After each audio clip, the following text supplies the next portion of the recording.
નમસ્કાર, આપ જોઈ રહ્યા છો સ્પાર્ક ટુડે ન્યૂઝ। છોટાઉદેપુર જિલ્લાના કવાંટ ખાતે ભારતીય જનતા પાર્ટીના સ્નેહ મિલન કાર્યક્રમનું આયોજન કરાયું। લોકસભા સાંસદ જસુભાઈ રાઠવા, પૂર્વ સાંસદ ગીતાબેન રાઠવા, ધારાસભ્ય જયંતિભાઈ રાઠવા સહિતના આગેવાનો હાજર રહ્યા। કવાંટમાં આત્મનિર્ભર ભારત સંકલ્પ અભિયાન અંતર્ગત નૂતન વર્ષ સ્નેહ મિલન સમારોહ યોજાયો।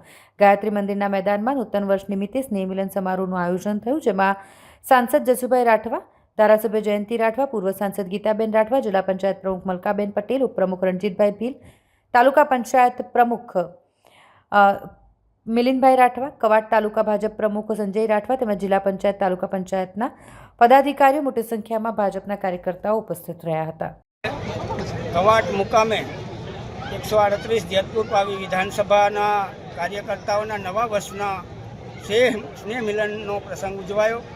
આ પ્રસંગમાં આ વિસ્તારના સન્માનની ધારાસભ્ય આદરણીય જયંતિભાઈ રાઠવા, જિલ્લા પંચાયતના પ્રમુખ આદરણીય મલકાબેન પટેલ, વિસ્તારના લોકપ્રિય પૂર્વ સાંસદ આદરણીય ગીતાબેન રાઠવા, ભારતીય જનતા પાર્ટીના આગેવાનો અને મોટી સંખ્યામાં કાર્યકર્તાઓ ઉપસ્થિત રહી અને આ સ્નેહ મિલનની ઉજવણીનો પ્રસંગને દીપાવ્યો અને આ નવા વર્ષની અંદર સૌ કાર્યકર્તાઓ ઉત્તર પ્રગતિ કરે એવી ઈશ્વરને પ્રાર્થના કરું છું અને નવા વર્ષની શુભેચ્છાઓ।